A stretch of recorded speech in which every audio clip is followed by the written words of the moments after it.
KA4 4세대 카니발입니다. 태경오토 전동 사이드 스텝 장착을 했어요. 사용하시는 방법, 주의사항에 대해서 설명을 드릴게요.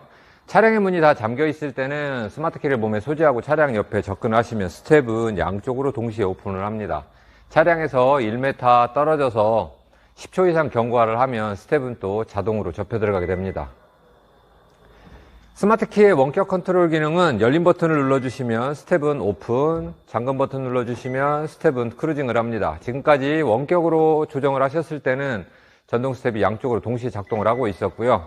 문을 한번 열었다 닫아주시면 그때부터는 문을 여는 쪽만 스텝이 전개를 합니다. 문을 열어서 스텝이 완전히 오픈되게 되면 타이어 측면으로 돌출이 많이 되고 있습니다. 그래서 인더블럭 같은 곳에 바짝 주차하시면 문 열 때 발판이 펴지면서 도장면 손상이 오기 때문에 주차하실 때는 충분하게 이격을 해서 주차를 해주시면 돼요. 발판을 가까이서 한번 살펴보도록 하겠습니다. 발판의 폭은 현재 180mm 제품입니다.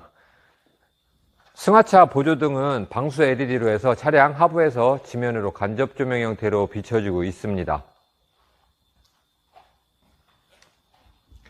기능정지 모드를 설명을 드릴게요. 발판만 청소하실 때는 이렇게 문만 살짝 열어도 발판이 오픈되기 때문에 청소하기가 쉽습니다. 근데 셀프 세차하실 경우에는 문을 닫아야 되기 때문에 발판을 다 꺼내놓고 기능을 정지하는 방법입니다. 운전석 문을 열어서 발판을 꺼내놓고 조수석도 문을 열어서 발판을 꺼내놓은 상태에서 스마트키의 잠금 버튼을 5번 눌러줍니다. 하나, 둘, 셋, 넷, 다섯. 조명이 꺼지면서 기능을 정지했어요. 이 상태로 문 다 닫으시고 청소를 하시면 됩니다. 관절은 2달에 한 번 저희들이 제공해드리는 윤활 스프레이를 관절 작동 부분에 충분하게 도포를 해서 사용을 하시면 되고요. 발판 표면에 중간에 보이는 이 은색 부분은 소재가 알루미늄이기 때문에 염화칼슘이라든지 강한 알칼리성 약품이 묻은 상태로 방치를 하시면 사나부식이 됩니다. 그래서 그런 거 묻었을 때는 충분하게 물로 세척을 해주시면 돼요. 세차가 모두 끝나면 기능을 다시 자동으로 살릴 때는 이번에는 열린 버튼을 5번 눌러줍니다. 하나, 둘, 셋, 넷, 다섯. 네, 기능은 자동으로 살아났습니다. 안전장치로는 나오다가 부딪히거나 들어가다가 끼었을 때 그 자리에서 멈추는 기능이 있고요. 제가 시연한 보이면 나오다 이렇게 어떤 돌출물에 부딪히게 되면 스텝은 그 자리에서 멈추게 됩니다. 이럴 때는 그냥 문 한번 열었다가 닫아주시면 스텝은 또 자동으로 들어가게 되어 있습니다. 슬라이딩 도어도 버튼을 길게 눌러주시면 오픈이 되면서 전동 사이드 스텝은 동시에 오픈이 됩니다.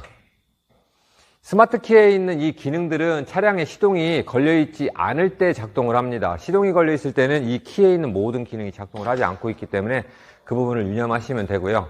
발판이 펴지고 접히는 시간에 대략 1.5초 이내로 빠르게 작동을 하고 있습니다. 그래서 탑승하실 때는 발판이 다 펴진 걸 보고 탑승해서 문제가 없는데 내릴 때만큼은 0.5초 정도만 여유 있게 하차를 하시면 발판이 다 펴져서 대기를 하고 있기 때문에 발판 손상의 위험이 없습니다.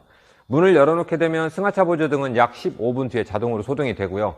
우리 카니발 같은 경우는 시동이 걸려있지 않은 상태에서 슬라이딩 도어를 연속으로 20-30회 연속 작동을 하게 되면 배터리가 급격하게 방전을 하게 됩니다. 전동 스텝도 마찬가지고요. 그래서 시동이 걸려있지 않을 때는 문을 다 닫은 상태에서 잠금 버튼 5번을 눌러서 기능 정지를 하시면 방전을 조금이라도 예방을 하실 수가 있습니다. 이상 태경오토 스텝이었습니다.